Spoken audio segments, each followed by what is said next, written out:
Hello Linux fans, Rob here. Welcome to Linux Quest as always.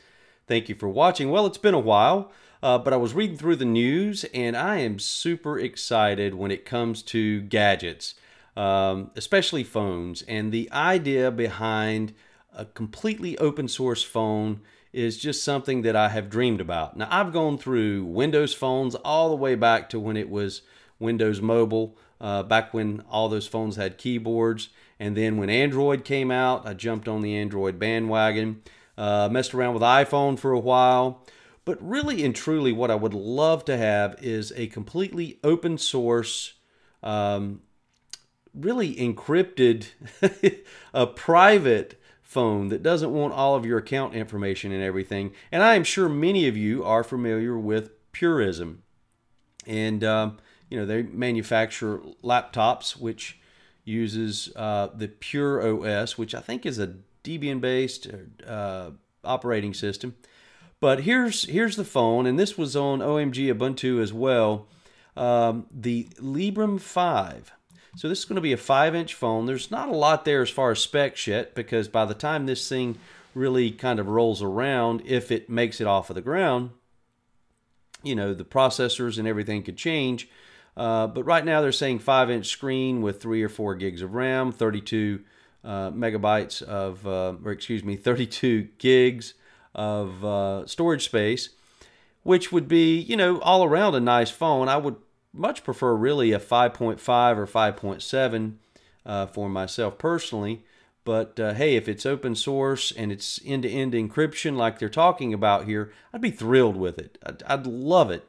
Now, there would have to be some really good implementation because you've got to have a good app store, you've got to have a good ecosystem, and there's already a ton of apps that you could pull from. And you want a ROM set up so that folks, like myself that distro hop and things like that could flash and try new ROMs. So it'd have to be an open bootloader to allow you to do that. So, and I would assume that it would be. Now, they're trying to raise 1.5 million to really get this phone off of the ground, and they're doing that through a campaign here, so you could join the campaign. And I'm seriously considering jumping into this. Right now, they are at $234,961 in 42 days. They're going for 1.5 million, so I think they're ahead of schedule here. Well, we'll see. But if this is something that interests you, so they've got $20, $100, $300, and then $599, and that's when in 2019, January of 2019 is the estimated delivery, you would get your phone. So just a couple of highlights here. Peace of mind, this phone will not gather your information or your data. I mean, I would love to be on my Android device free of Google. It would just, to me, the more power Google gets, the more I want to pull away. So much so that I found a really good deal, and I know you're all going to scoff at this, but I found a really good deal on a very high-end Windows phone. And back in the day, I really enjoyed my Windows phone. But, of course, now you're tied into Microsoft's ecosystem. So, you've got two choices there, basically. Or you could go with choice number 3, which is the most popular, and that would be Apple. But there's just no way I'm going to go down that path.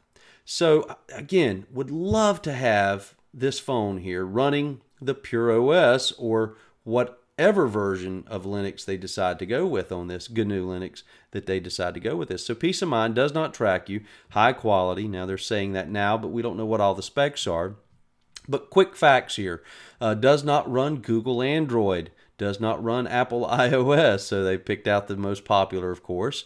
Runs Pure OS by default and can run most GNU Linux distributions. So you could distro hop on your phone, which would almost be a dream. Now, you wouldn't want to screw things up. Obviously, you got to know what you're doing, but man, that would be fun.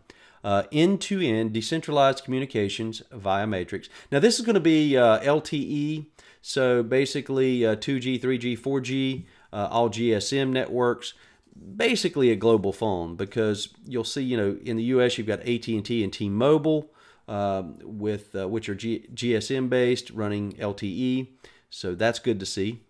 The CPU would be separate from the baseband, and then they would have built-in hardware kill switches for the camera, microphone, Wi-Fi, and Bluetooth. I think it's just a quick toggle where you could turn all of that off. So I just, again, love the idea of this. I hope they continue with the momentum that they currently have, and this would be something that I think I'm gonna go ahead and jump in and commit some bucks in here to try to boost this thing up. Every little bit helps. I'd love to hear what your thoughts are, and I know Ubuntu was going to go down that path, and I got all excited about that, the idea behind that, and of course now that doesn't look like it's going to happen. There was also the Black Phone, which was supposed to help you with security and things like that, and I think they overproduced and had to shut down manufacturing. But again, that phone was not totally open source like this phone would be. So I think that a company like Purism, which is already, they're already into manufacturing hardware and things like that, they're already into security and open source, I think they could pull it off. But love to hear from you, and just excited about this, so wanted to share it. All right, just wanted to also give you a quick channel update. If you're looking behind me here, I've got a new office set up, and really happy with the setup so far. What I'm trying to do is combine a little bit of a studio setup separate from work, and in that way maybe I could kind of make more time to do more videos. I have missed being heels deep into all the Linux news and everything. It's just a part that I really love. It's kind of my hobby, as I share this stuff with you on the channel. So I'm hoping that having kind of a separate setup for studio, if you will, for the channel will allow me to more frequently be involved again. So look forward to that. Hope that all works out. Always appreciate you for watching, and that's it for now.